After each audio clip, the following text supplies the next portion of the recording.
How do we choose the people we fall in love with? In the modern world, under the ideology of romanticism, you're meant above all to trust your feelings. Love is a mutual ecstasy at finding a beautiful person inside and out with a rare capacity to make us happy. The romantic attitude sounds warm and kind. Its originators certainly imagined that it would bring to an end the sort of unhappy relationships that resulted from the old ways of finding a partner, the arranged marriage. The only problem is that this call for us to trust our instincts has very often proved to be a disaster of its own. Respecting the special feelings we get around certain people in nightclubs or train stations, parties, or on websites, and that romanticism so ably celebrated in art, appears not to have led us to be any happier in our unions than a medieval couple shackled into marriage by two royal courts, keen to preserve the sovereignty of a slice of ancestral land. Instinct has been little better than calculation in underwriting the quality of our love stories.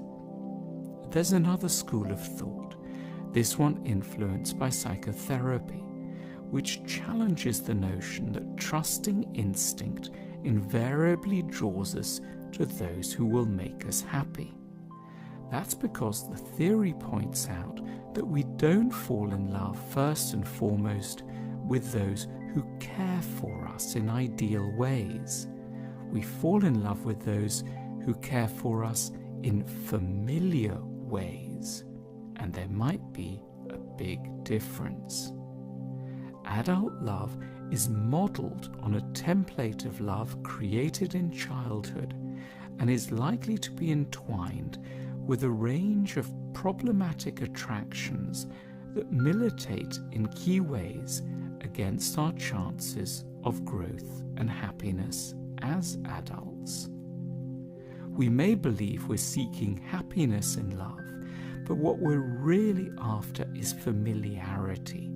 We're looking to recreate within our adult relationships the very feelings we knew so well in childhood, and which were rarely limited to just tenderness and care. The love many of us will have tasted early on was confused with other, perhaps more destructive dynamics, feelings of wanting to help an adult who was out of control, or of being deprived of a parent's warmth, or scared of his or her anger, or of not feeling secure enough to communicate our trickier wishes. How logical, then, that we should as adults find ourselves rejecting certain candidates, not because they're wrong for us, but because they're a little too right, in the sense of seeming somehow excessively balanced, mature, understanding, and reliable, given that in our hearts such rightness feels foreign and unearned.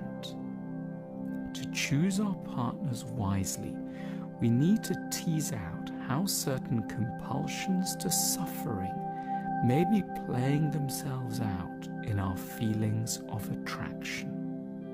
A useful starting place is to ask ourselves, perhaps in the company of a large sheet of paper, a pen, and a free afternoon, what sort of people in the abstract put us off, and what kinds excite us?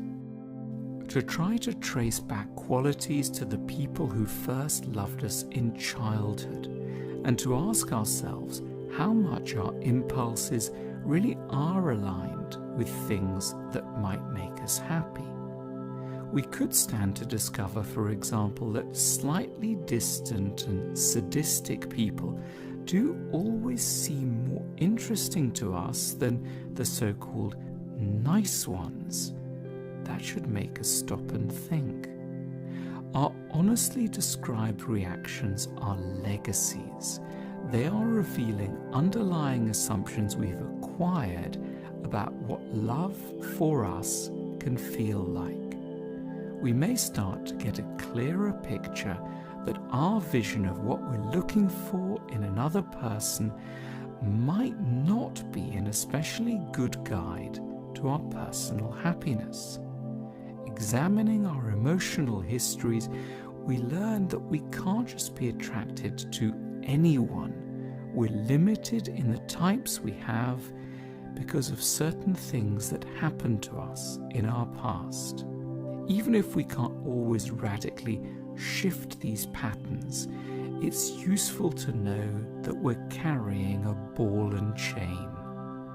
It can make us more careful of ourselves when we feel overwhelmed by a certainty that we've met the one after just a few minutes chatting at the bar, or when we're certain someone is just wrong or boring, even though objectively they do have a lot going for them.